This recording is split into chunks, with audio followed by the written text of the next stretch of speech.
Thank you for choosing the patented Pole Enforcer ground line reinforcement system from Laminated Wood Systems. This DVD will explain in detail the safe and proper use of the Pole Enforcer tools and recommended installation methods. Make sure you have selected the correct Pole Enforcer steel units and orientation for each installation prior to starting. This information can be found in the Pole Enforcer Selection Guide. It is required that you read and follow all safety warnings printed in the Pole Enforcer Installation Manual prior to installation, and also follow all established safe work practices of the utility or contractor.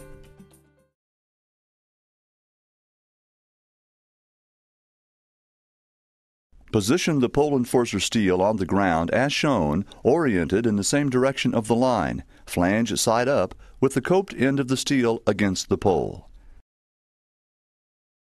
Using 2 personnel, raise the steel unit into driving position snug against the pole, making sure that little or no gap can be seen on either side of the steel.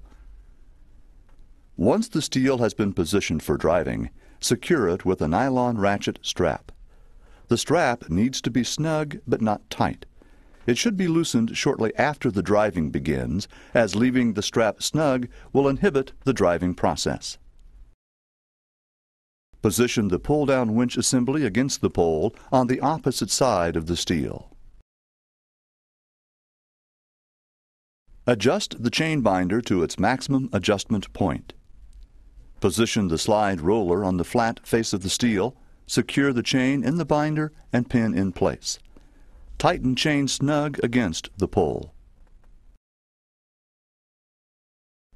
Let out approximately 6 to 10 feet of winch line from the pull-down winch. Attach the bridle roller to the winch line.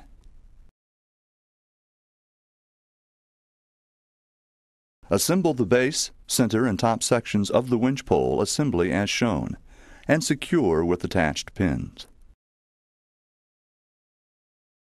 Open block to accommodate winch line. Thread winch line through block, close and secure with keeper bolt.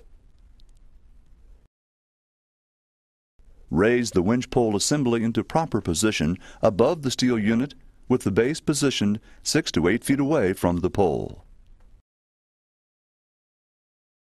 Attach winch line to hammer assembly and raise hammer assembly approximately 3 feet. Connect air supply hose to the inline safety valve, making sure the valve is in the off position. Attach bridle roller to the hammer chain bridle's free-floating sling links.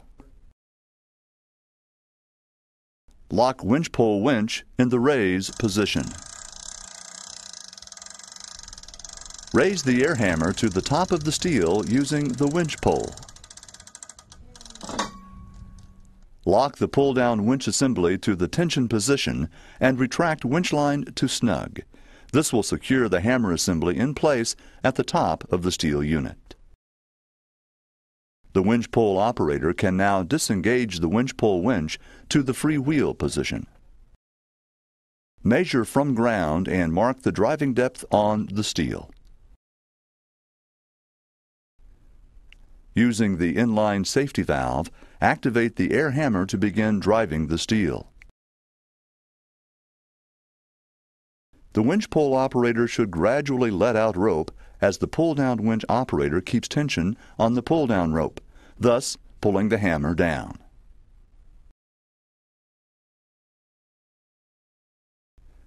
Stop when desired driving depth is reached by turning off the inline valve. If installing 2 Pole Enforcer units on a pole, reverse the equipment on the pole and install the second unit using the same procedures.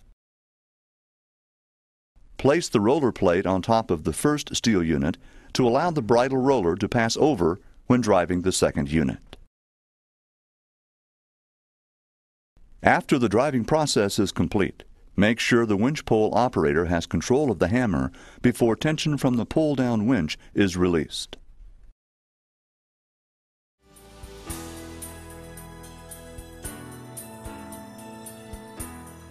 Install the cable sling and the snatch block on the pole at least 6 feet above where the top of the steel will be placed. Run the capstan hoist rope through the block and return it to the ground and secure the end. It is required that you read and follow all safety instructions printed in the capstan hoist operator's manual prior to operation, and also follow all established safe work practices of the utility or contractor.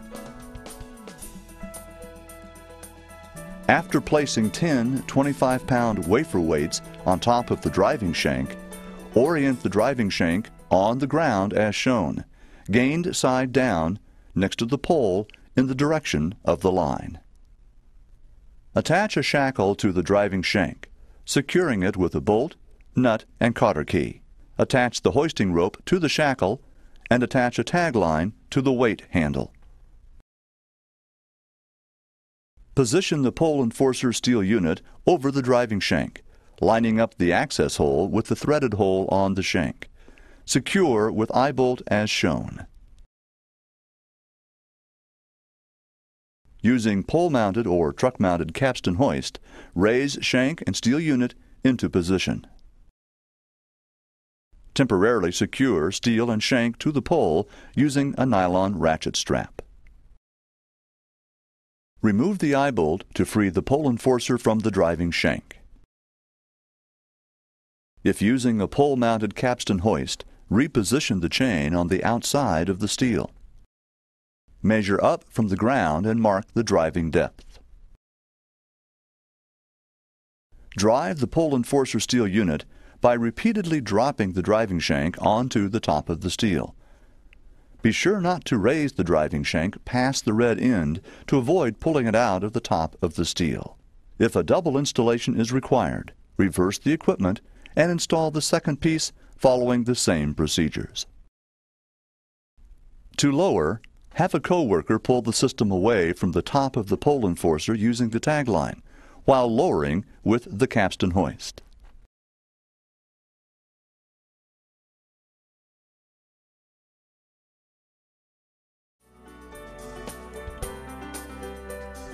Position the nylon ratchet strap approximately 12 inches from the top of the steel and tighten, drawing the steel as tight as possible against the pole.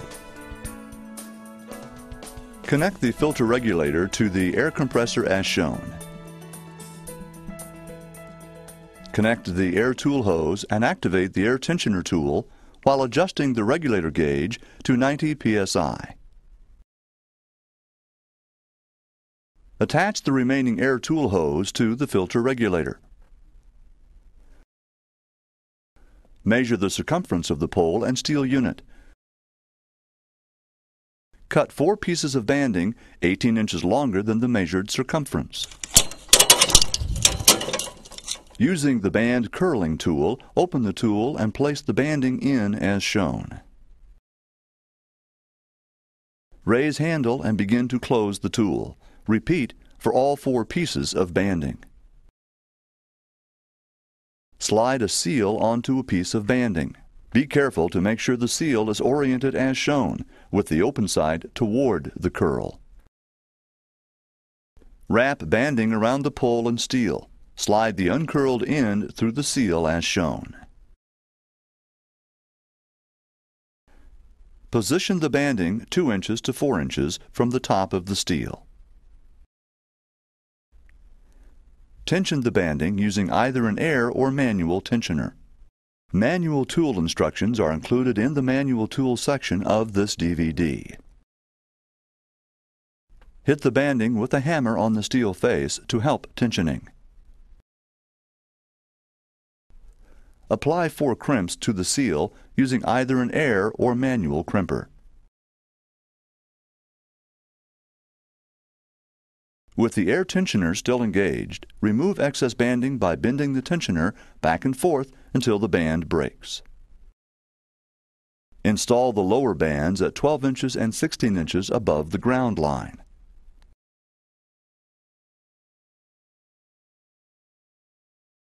Locate the nails attached to the back of the safety cap.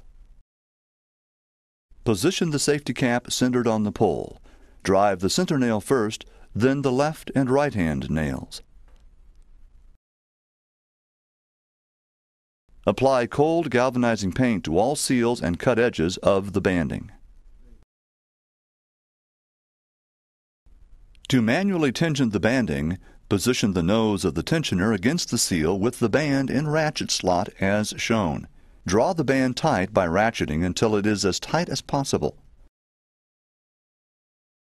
To apply crimps to the seal manually, place the manual crimping tool over the seal as shown.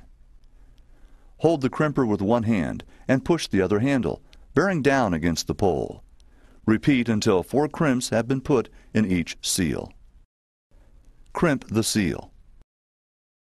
With the band still in the nose of the tensioner, bend back and forth until excess breaks off. The coiled band scrap can then be easily removed from the ratchet slot. If you have any other questions not covered in this installation video, please call Laminated Wood Systems at 1-800-949-3526. Thanks for choosing the Pole Enforcer Ground Line Reinforcement System.